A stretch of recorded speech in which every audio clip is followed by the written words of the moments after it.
All right, welcome to the Tribe Digital Marketing Series. I am joined today by Katelyn Fossen, Senior Project Manager with LeadMD. Katelyn, thank you for joining. Of course. Thanks for having me, Josh. All right, so we got a little bit of a different spin today, the project management side of the house. I know you're exposed to a lot of different things. Mhm. What would you say is you're most passionate about in marketing?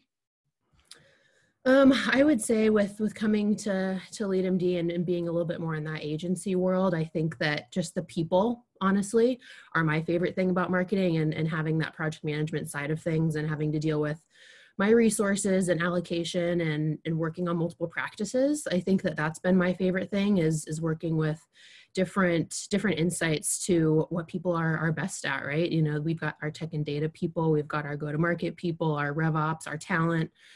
So I think that just interacting with them on a daily basis and having that just learning train never really stop, I think has been my favorite piece of marketing is the people.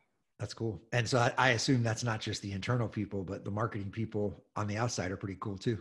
Yeah, exactly. And the type of clients we get to work with, across the different practices and figuring out like the challenges that they're trying to solve and then how we, our people's brains come up with what we're suggesting and what, those solutions look like is really freaking cool. Yeah, I would totally agree with you on that. Yeah. Well, I would say, marketing, it's a good reminder for folks that marketing is a people game. It's people Mhm. communicating to people and trying to make an impact. And a lot of that typically happens, especially this time of year with events, user Yeah. conferences, things like that. I know we have some clients that you work with in the medical space that rely heavily on face-to-face interaction between their sales teams and physicians and healthcare Mhm. providers and things like that. None of that's happening. Yeah. So what are It's you kind seeing? of What a little would bit of a be, I slip. know it's crazy, right? So what are you seeing that's working? What can people do to pivot into a digital world and some strategies that they might want to think to deploy right now?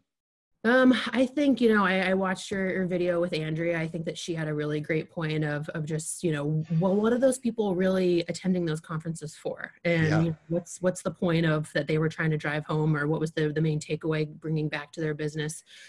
So driving into like what that really was, what they were trying to get out of it, whether it's having a round table instead, or, just instead of switching to completely digital just for the heck of it, because everyone Yeah. else is.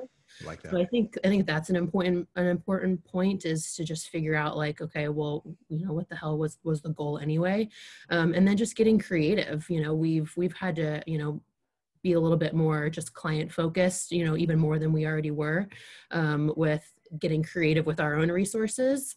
I had a conversation with our head of training yesterday, Rob, and he was like, how can I even be helpful, in this time and be helpful with from a training perspective and maybe try and go a little bit more client facing. So we're getting creative with our internal resources. And I think that's something that I can advise and suggest for everyone else is like, look at who you have on your team and who you have on the bench and how you can resource and utilize them the best with the talents that they bring to the table.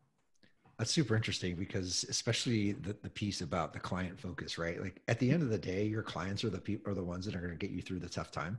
Yeah. So having a hyper focus on them and providing them as much value as possible can really help get through the tough time while we're trying to figure out what goodwill we need to build for the long term with future customers, maybe is the way to put it, or prospects. Yeah, exactly. I mean, you hired your team for a reason, and there was that one, specific factor about them that Yeah. turned you on to them. So it's like, be creative, like troubleshoot, brainstorm, whatever you can during this time and come up with something cool. Something that maybe you didn't service to clients in the past and where you see the need taking place right now, because it's definitely a shifting and ever changing market and world that we're kind of having to adapt to right now. So just getting creative and figuring out how you can best utilize your resources is definitely my best suggestion. Yeah, I love that. Creativity with the resources you have. I think that's a really powerful message because, the last thing we want to do is see people start losing their jobs. So now's an opportunity to really get those people to get their thinking caps on and get rolling. Yeah. And yeah, I mean, yeah, exactly. Put the thinking cap on, bring your best foot forward and see what can be delivered, because the clients are going to be open to it. Yeah. They're shifting too. So they're flexible. We as PMs are always flexible. So it's all about what you can create together. I think it's a really powerful opportunity and time, and everyone's guard's a little bit down now too. So it's, Yeah. everyone's even more flexible and open to new things now than ever, I think. Awesome. Big fan of that message, Katelyn. Thank you so much. Yes. Awesome. Thanks for All having me. right. This will be posted soon. Cool. Thanks, guys. Yep.